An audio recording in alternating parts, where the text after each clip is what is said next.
My Quran Time ini dibawakan khas kepada anda oleh Mufas.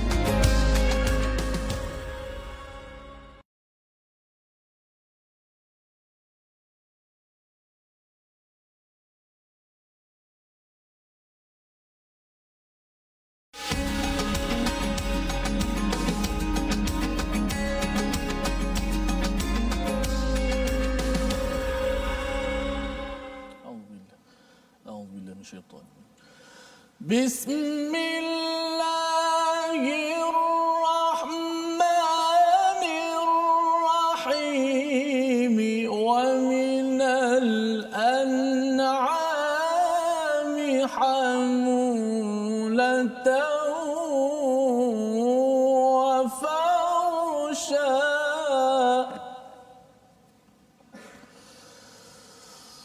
كلوا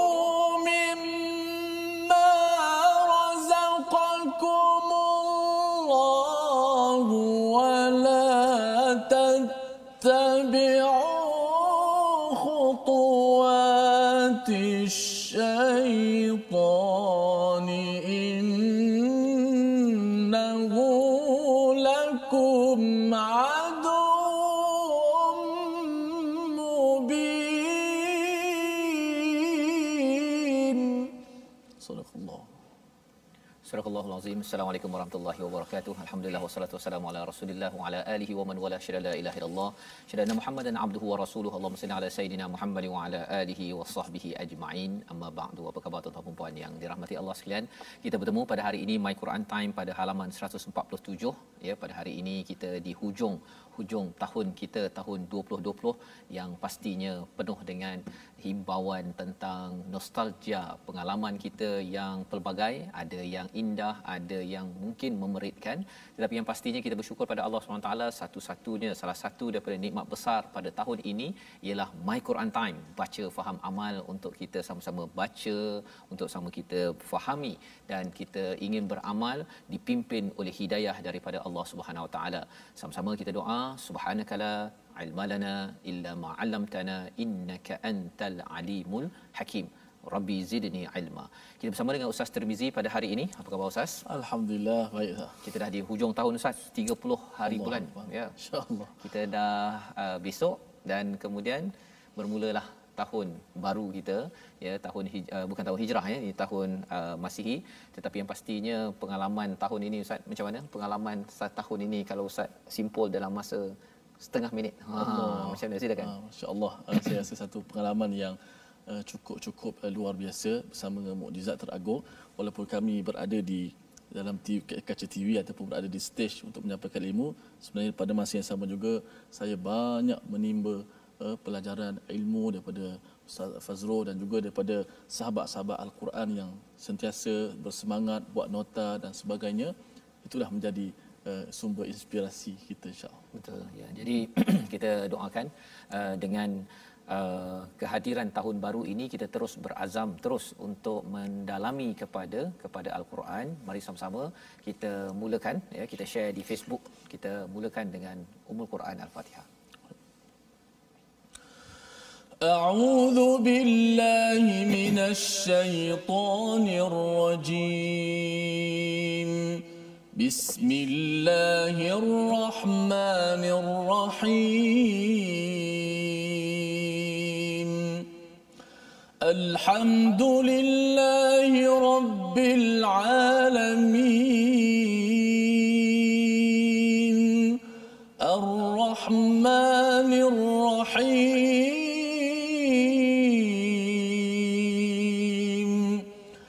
Maliki yaumiddin. Iyyaka na'budu wa iyyaka nasta'in.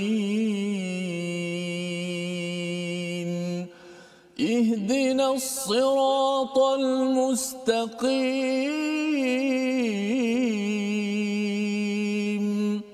Siratal ladzina an'amta 'alaihim ghairil maghdubi 'alaihim waladdallin.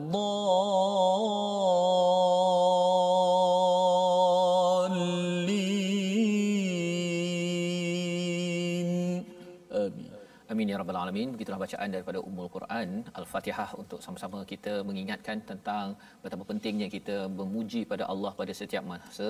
Alhamdulillah Rabbil alamin. Hanya pujian itu tertentu, hanya khas khusus kepada Allah Subhanahu Wa Taala, Tuhan sekalian alam yang menciptakan tanaman, yang menciptakan binatang ternakan, dan yang itu kita belajar pada hari semalam di mana Allah menyatakan bahawa peranan binatang ternakan itu adalah sebagai hamulatan wa farsha, iaitu sebagai pengangkutan dan juga sebagai wafarsha untuk disembelih, untuk dinikmati. Kulu mimma razaqakumullah, untuk dimakan. Jangan sampai kita mengikut kepada syaitan.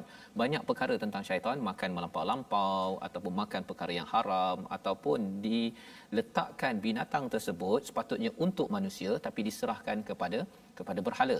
Jadi mari kita lihat kepada sinopsis halaman 147 pada hari ini, iaitu pada ayat 143 hingga ayat 144, dalil yang menunjukkan kekuasaan Allah Subhanahu Wa Taala. Dalam masa yang sama ialah Allah menemplak kepada orang-orang yang menggunakan kurniaan Allah ini untuk mensyirikkan Allah, ya, pada ayat 144. Dan kemudian diikuti pada ayat 145, makanan yang diharamkan kepada kaum muslimin, ya, tak banyak jenisnya, tetapi jika melampau dalam kehidupan, itulah yang berlaku kepada kaum Yahudi. Apakah yang diharamkan kerana mereka melakukan bugha ataupun melampau, ya, derhaka kepada Allah, Allah susahkan lagi kehidupan mereka. Jadi mari sama-sama kita baca dua ayat dahulu daripada ayat 143 hingga ayat 144, insya-Allah. Baik, terima kasih Fadil Ustaz Tan Fazrul, Ismail dan seluruh penonton-penonton, sahabat-sahabat Al-Quran yang saya sayangi sekalian. Kita nak teruskan hayatuna ma'al Quran, kehidupan kita bersama dengan Al-Quran. Moga-moga inilah perkara yang terindah dalam kehidupan kita. Kita bersama dengan Al-Quran, kita mendengar Al-Quran, membaca, kita menyemak dan kita tadabbur Al-Quran, dan yang paling penting sekali kita beramal dengan Al-Quran. Moga-moga hidup kita ni terus dipandu wahyu ilahi. Baik, kita akan baca daripada ayat yang ke-143 dan 144, dua ayat. Mungkin ada yang tertanya kenapa di permulaan Ustaz Tirmizi baca ayat 142. Mungkin nanti Ustaz Faz akan mulakan terangkan nanti, ya. أعوذ بالله من الشيطان الرجيم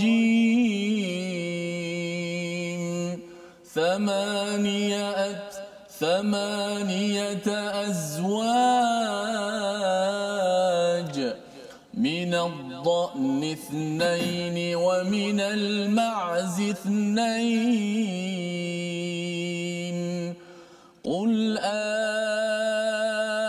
الذكرين حرم أم الأنثيين أما اشتملت عليه أرحام الأنثيين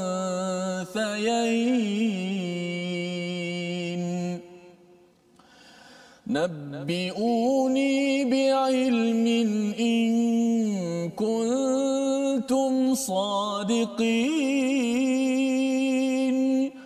ومن الإبل اثنين ومن البقر اثنين قل الذكرين حرم أم الأنثيين أما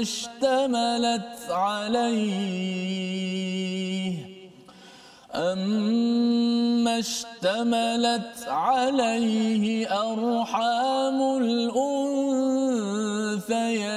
الأنثيين أم كنتم شهداء إذ وصاكم الله بهذا فمن أظلم ممن افترى على الله كذبا ليضل الناس بغير علم إن الله لا يهدي القوم الظالمين. صدق الله. ayat daripada surah Al-An'am menyambung sebenarnya Ustaz ya. Bila Ustaz baca ayat 142 tadi, sebenarnya dia adalah sambungannya daripada ayat 142 membawa kepada ayat 143. Kalau kita baca terus ayat 143 mungkin kita tak berapa faham sangat ya. Apasal tiba-tiba ada 8 azwaj, iaitu haiwan ternakan yang berpasangan. Betul. Ya. Jadi sebenarnya sambungan daripada ayat sebentar tadi, ini istilahnya dalam bahasa Arab tanasub ataupun kaitan ya, yang bercakap tentang bagaimana syaitan menggoda manusia, menjadikan manusia ini ataupun syaitan ini sebagai musuh yang nyata. Mereka ataupun syaitan ini menggoda, menipu manusia dengan thamaniyata azwaj. Dia memasukkan idea 8 pasangan ataupun 4 pasang lah, 4 pasang. Maksudnya ada 2 dhani, iaitu kibash, biri-biri.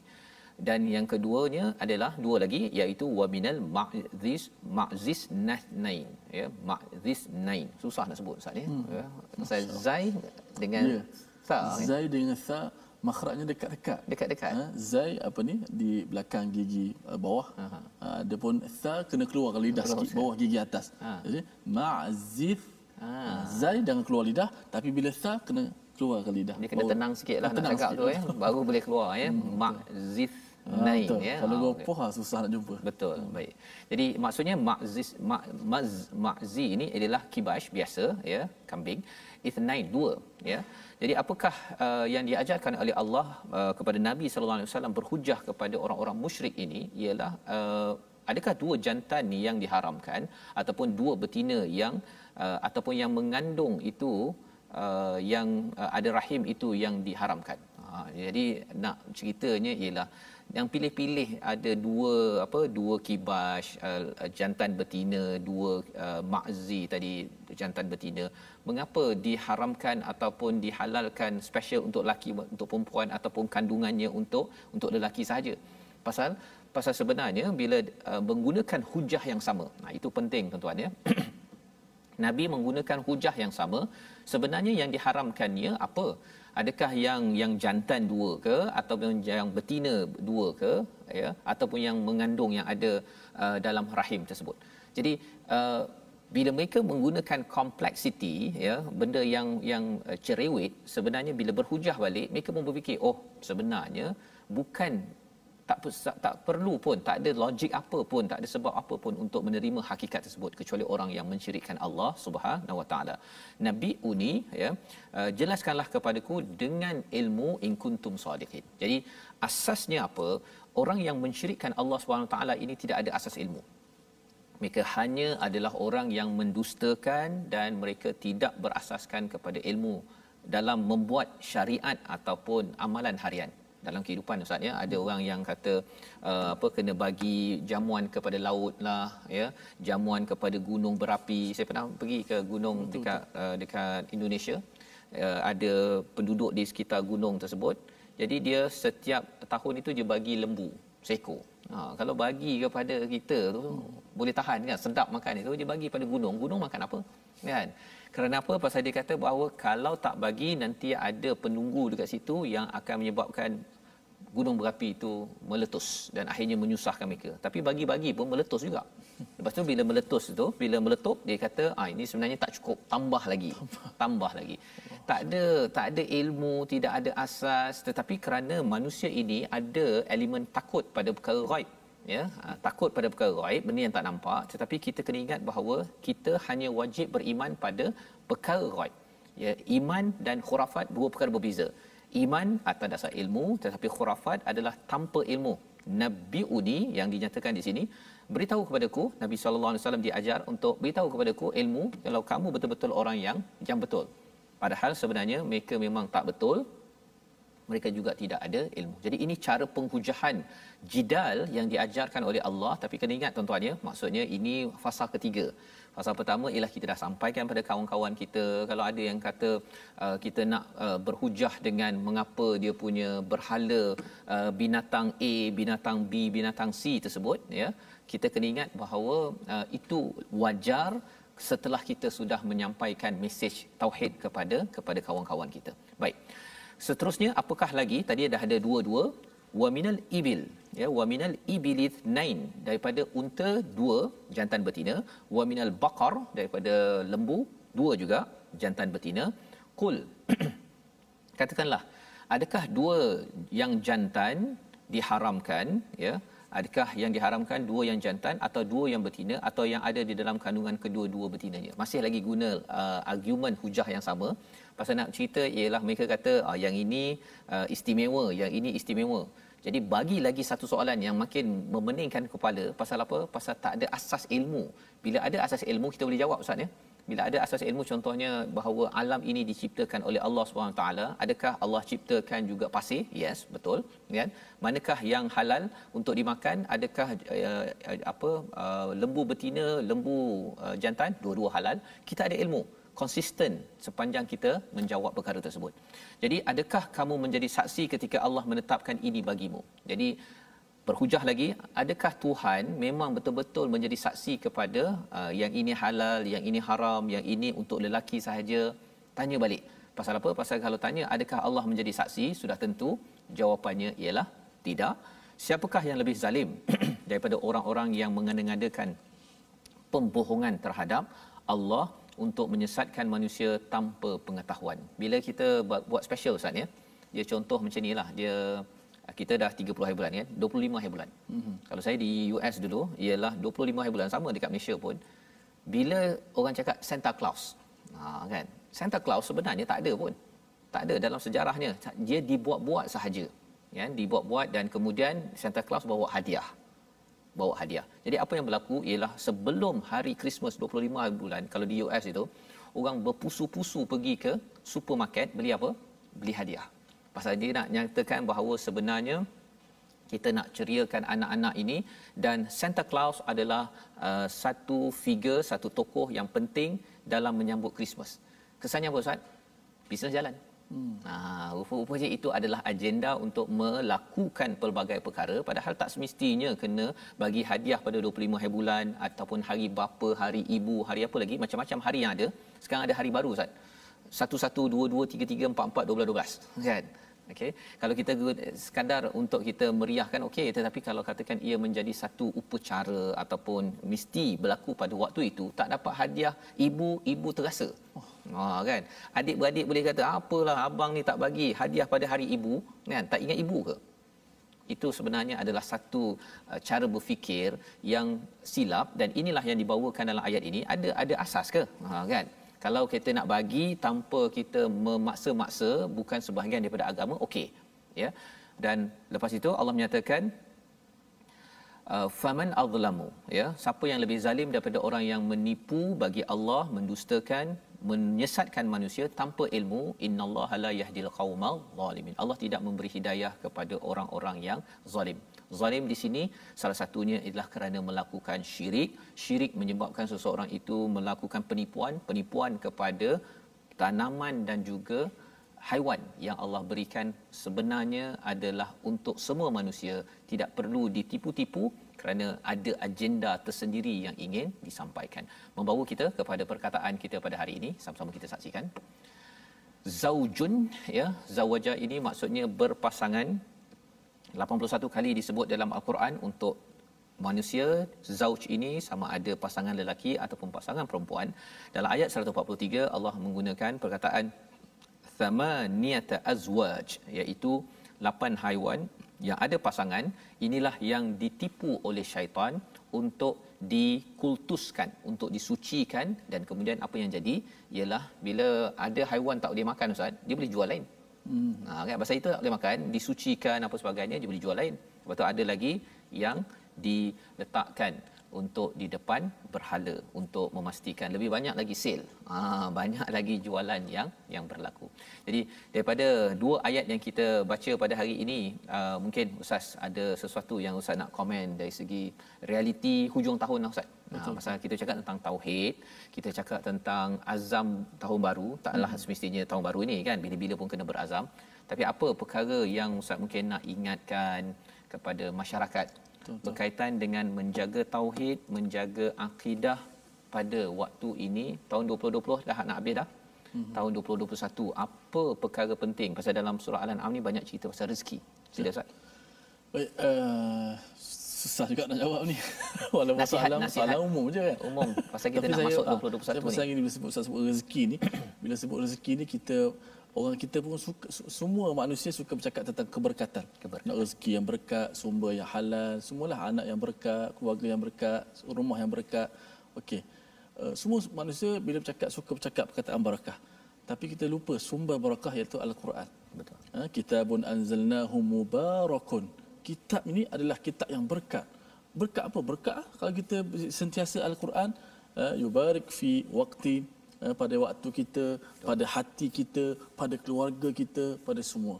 So kalau kita nak keberkatan, kita kena sentiasa untuk tidak pernah rasa jemu, tidak pernah kenyang. Sebagaimana kata Sayyidina Osman, kalau hati kita bersih, kita tidak akan pernah kenyang, rasa cukup dengan Al-Quran. Dan kita biarlah kita rasa satu hari nanti kalau kita berpisah sehari dengan Quran, hati kita tak sedap, hati kita tak tenang. Itu tanda jiwa kita benar-benar bersih, mudah-mudahan, dan dahagakan kepada kalam Allah. Dan lebih daripada itu Ustaz, kalau katakan hati kita pun memang ada dosa, betul, ada kotoran, bila kita baca Al-Quran ini, ia menjadi seperti air kan, dia akan mencuci sehingga kan hati kita bening, bersih, dan daripada rezeki yang haram itu kita diberikan ilham, kekuatan, diberikan hidayah. Itu yang penting. Quran ini sebagai sumber hidayah, kita ada kekuatan, Allah pimpin untuk keluar daripada sumber yang tidak berkat. Walaupun orang cakap mesti buat pinjaman begini, terpaksa langgar peraturan, tapi kita kata tak, saya akan ikut peraturan. Ada peraturan saya ikut, kalau tak ikut saya tidak akan laksanakan. Kekuatan itu hasil hidayah muhtadin yang kita belajar semalam. Moga-moga kita dapat ambil peringatan. Kita berehat sebentar, kita kembali My Quran Time, baca faham amal.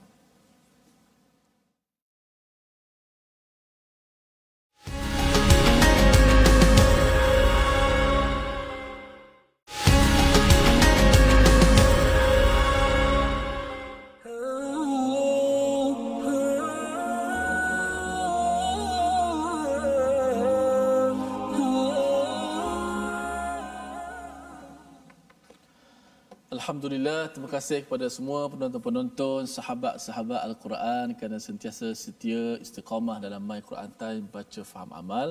Dan insya-Allah seperti biasa kita nak belajar sedikit ilmu tajwid pada hari ini. Semalam kita dah terangkan tentang perbezaan di antara nun mati ataupun nun sakinah dan tanwin. Yang mana nun sakinah itu adalah nun yang tidak ada baris, iaitu nun sakinah, nun mati. Tanwin adalah suara nun mati. Tanwin apa? Tanwin ni suara nun mati. Rupa nun tak ada, tapi bunyi nun mati. Sebab tu dia tak pisah nun mati dan tanwin.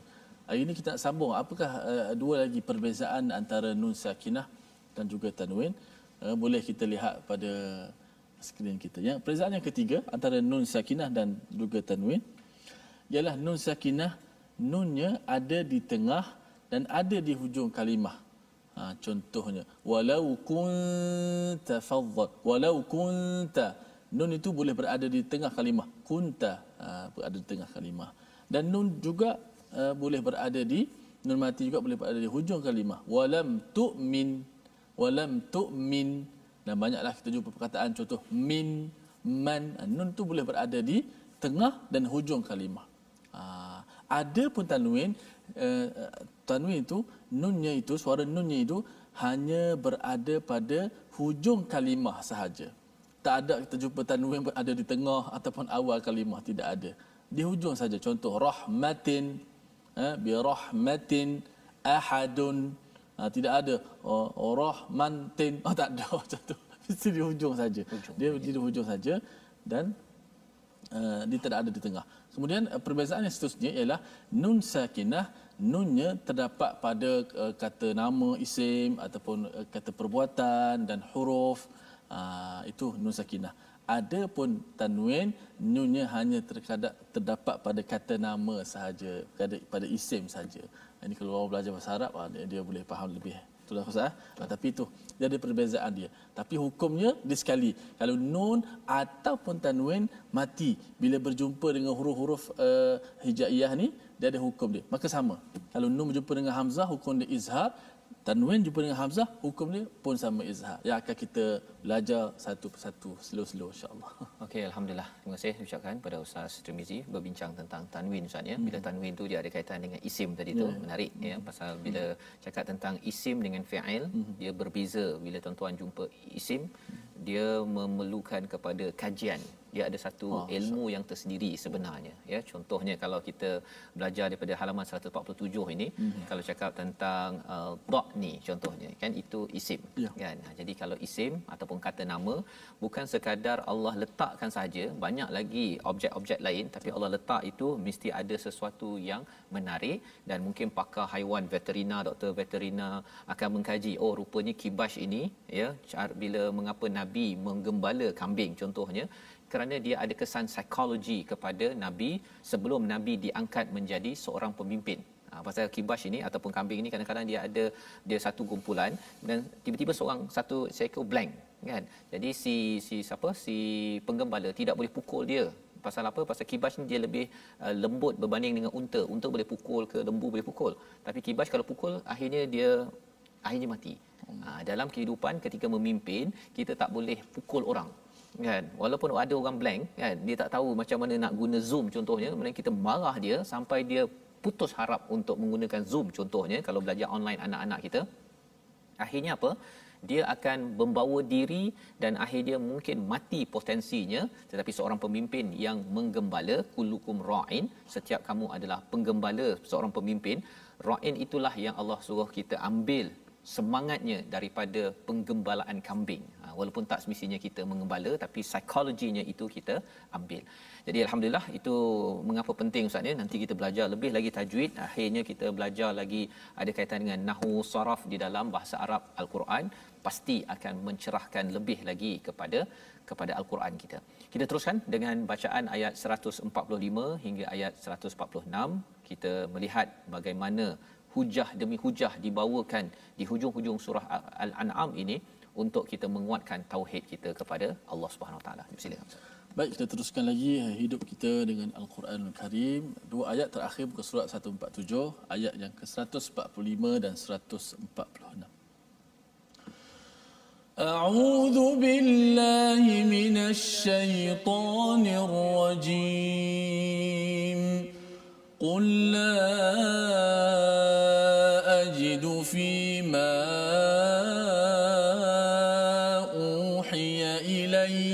محرما على طاعم يطعمه إلا أن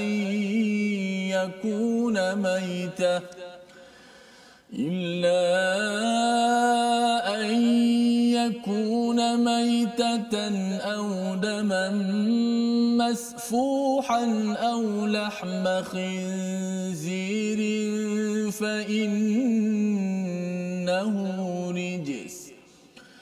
فإنه رجس أو فسقا أهل لغير الله به فمن اضطر غير باغ ولا عاد فإن ربك غفور رحيم. وعلى الذين هادوا حرمنا كل ذي ظفر ومن البقر والغنم حرمنا عليهم شحومهما إلا ما حملت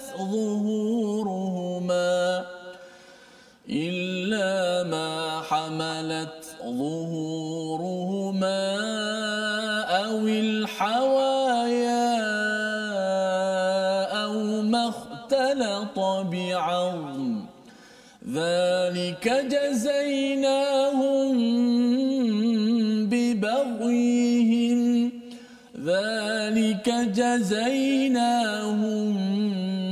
ببغيهم وإنا لصادقون. Sadaqallahul azim. Surah Al-Azim, begitulah bacaan dua ayat pada ayat 145 hingga 146 menyambung kepada perbincangan kita pada hujung ayat 144 sebentar tadi. Menarik ustaz ya, pasal bila Allah menyatakan faman adlamu mimman iftara 'ala Allahi kadiban yudillan nas bighairi 'ilm, ya, pada hujung ayat 144, innallaha la yahdil qaumadh zalimin. Allah tidak memberi hidayah kepada orang yang zalim, iaitu yang menipu, mengada-ngadakan apa yang Allah tak cakap, Allah tak nyampaikan dalam Al-Quran, untuk menyesatkan manusia tanpa ilmu. Jadi ada beberapa kata kunci penting, pasal bila bercakap tentang ilmu, ramai di kalangan tuan-tuan sekalian, di kalangan anak-anak kita yang dihantar ke universiti belajar kejuruteraan, belajar ke perubatan, belajar itu ini dan sebagainya. Tetapi apa yang Allah nyatakan di sini, ilmu ini juga dipelajari oleh orang-orang terdahulu Ustaz.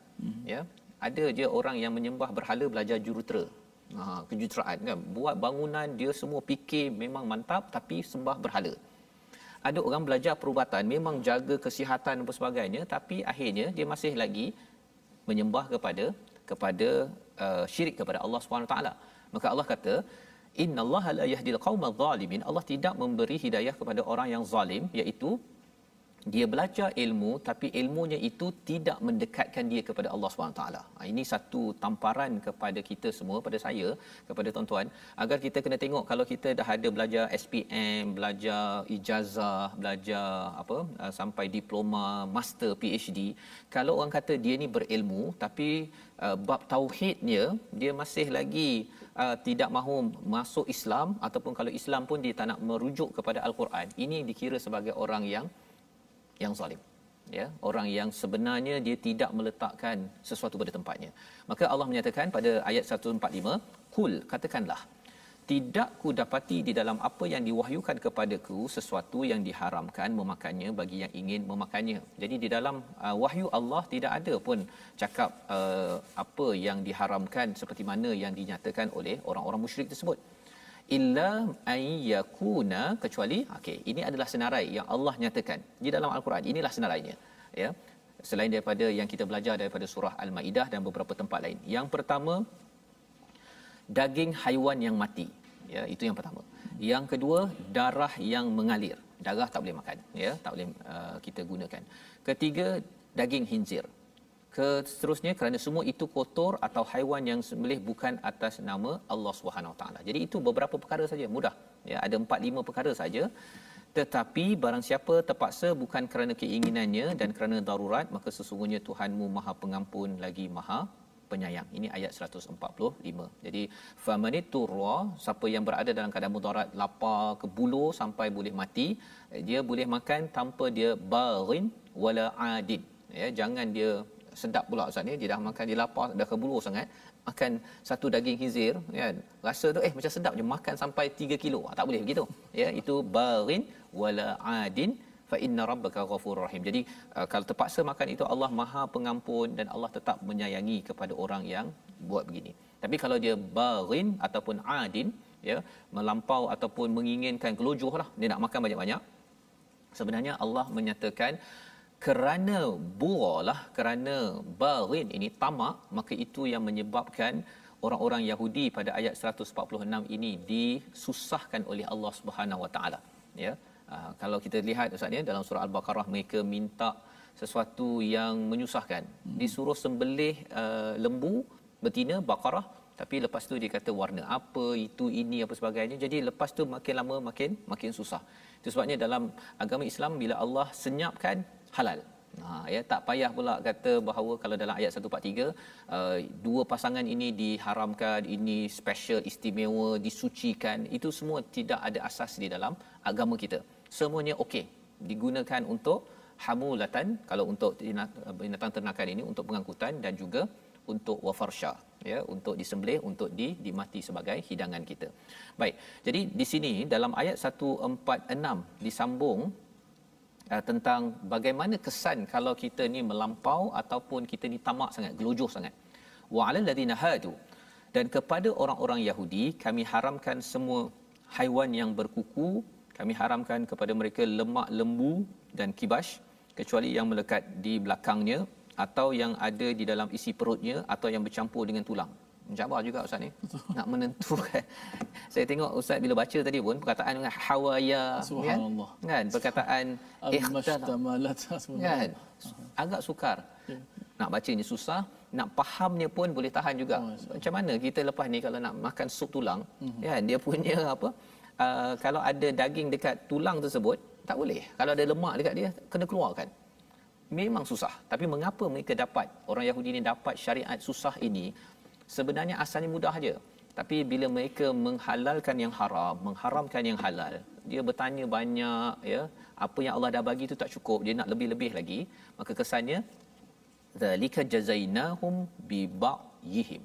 Inilah balasan kepada ketamakan, kedurhakaan, bua yang ada pada mereka. Wa inna lasadiqun, dan sesungguhnya kamilah yang maha benar. Mengapa di hujung tu maha benar? Menariknya ustaz ya, sebenarnya perkara ini kebanyakan orang Yahudi tak tahu pun. Kawan saya jumpa masa US, ada kawan Yahudi lah yang belajar satu kejuruteraan kimia tu. Dia selamba dia makan daging apa ke, dia sapu dia. Kan? Pasal orang umum tak tahu peraturan ini. Siapa yang tahu? Rabbai, imam-imam di dalam kira ulama, ustaz-ustaz lah dalam agama Yahudi. Jadi bila Nabi Muhammad membongkar ayat ini, maksudnya ini bukan daripada Nabi lah, pasal Nabi pun tak tahu kan.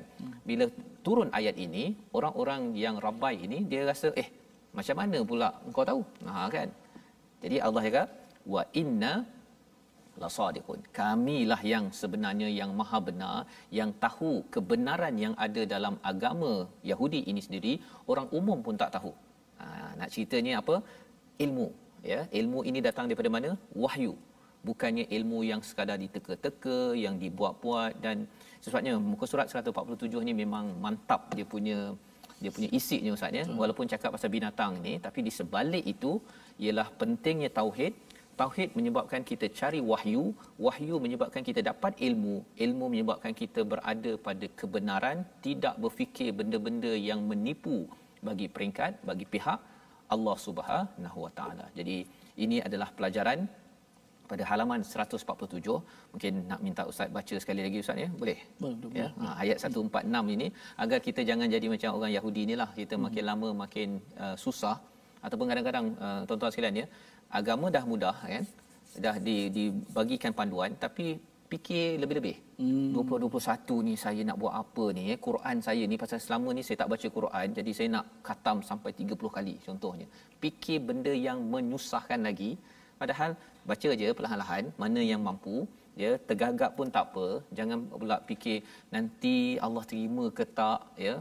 Nanti kita memang okey, tapi jangan pula kita kata Allah terima kalau saya habis tadabbur sampai 30 juzuk pada tahun 2021, menambah-nambah perkara yang tidak ada asas. Khawatir sampai hidup kita menjadi lebih susah. Tak nak jadi seperti orang Yahudi ini sendiri. Kita baca sekali lagi ayat 146. Okey. وعلى الذين هادوا حرمنا كل ذي ظفر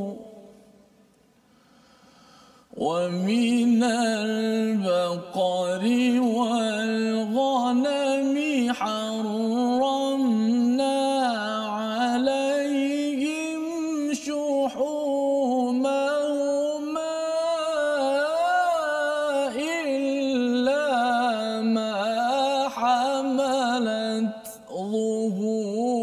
ظهورهما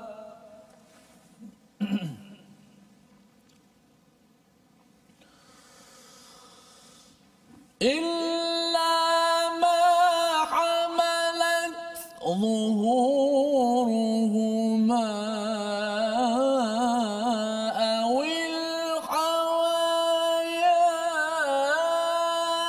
أو ما اختلط بعظم ذلك جزيناهم ببغيهم ذلك جزيناهم ببغيهم وإنا لصادقون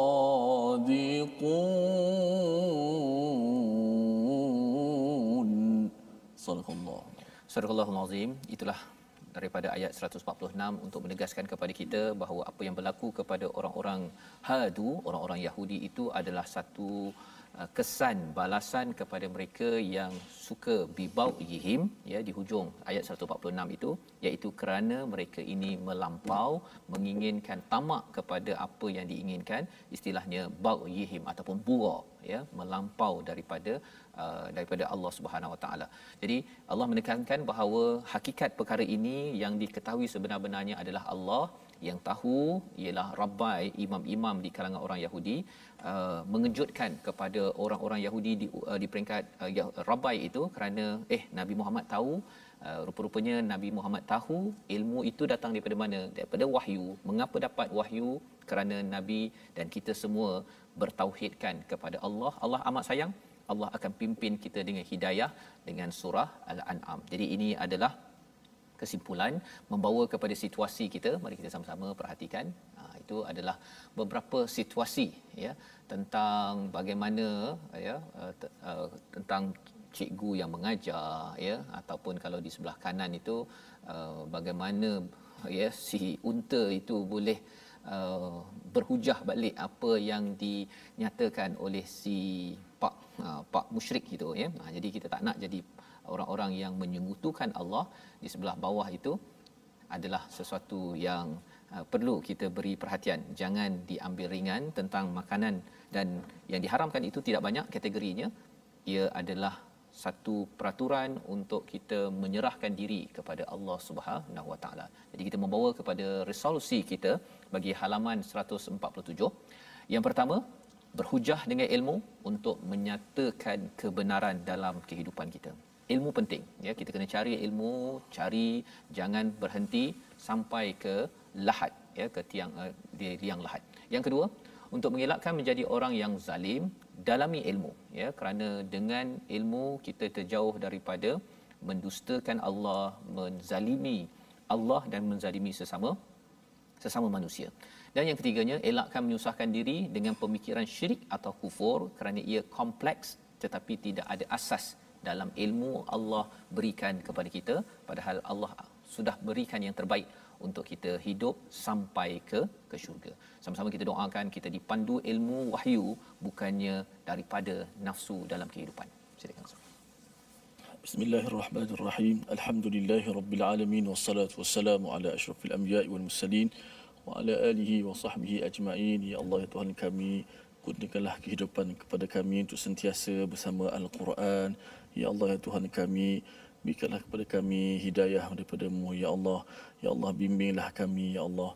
Jadikanlah kami orang yang sentiasa berpegang dengan kebenaran, ya Allah. Bila kekuatan kepada kami untuk sentiasa melaksanakan perintah-Mu, ya Allah. Kami yakin setiap perintah-Mu pasti akan ada manfaat, ya Allah. Ya Allah, berikanlah kekuatan kepada kami untuk terus kami beramal dengan sunnah Nabi kita Muhammad sallallahu alaihi wasallam, ya Allah. Allahumma ja'al al-Qur'ana hujjatan علينا اللهم اجعل القرآن حجة لنا لا علينا شفيعا لنا يوم نلقى يا رب العالمين والحمد لله رب العالمين. Amin ya rabbal alamin. Moga Allah mengabulkan doa kita untuk menjadi orang-orang yang dipandu wahyu dengan ilmu yang Allah bekalkan. Makin lagi kita berilmu, tuan-tuan sekalian, kita makin lagi dipandu dekat kepada Allah Subhanahu Wa Taala, bukan sekadar kita belajar tinggi tetapi tidak melihat kepada wahyu, mendekatkan diri kepada Rabbul Izzati. Jadi inilah yang kita ingin sampaikan dalam tabung gerakan Al-Quran sebagai satu kempen bersama kita menyebarkan kepada institusi pendidikan, kepada sekolah rendah, sekolah menengah, bahawa sebenarnya belajarlah ilmu yang mendekatkan diri kepada pencipta sampai ke syurga, bukannya makin jauh, mungkin dapat banyak A, dapat 4 flat, tetapi rupanya makin engkar. Itu bukan tanda bahawa kita mendapat ilmu yang terbaik, yang benar daripada Allah Subhanahu Wa Taala. Jadi kita sama-sama berjumpa lagi pada jam 5 petang, pada jam 10 malam dan juga pada 6 pagi. Rancangan ini dibawakan oleh Mufas untuk sama-sama kita cari ilmu sampai ke liang lahat. Al-Quran Time, baca faham amal.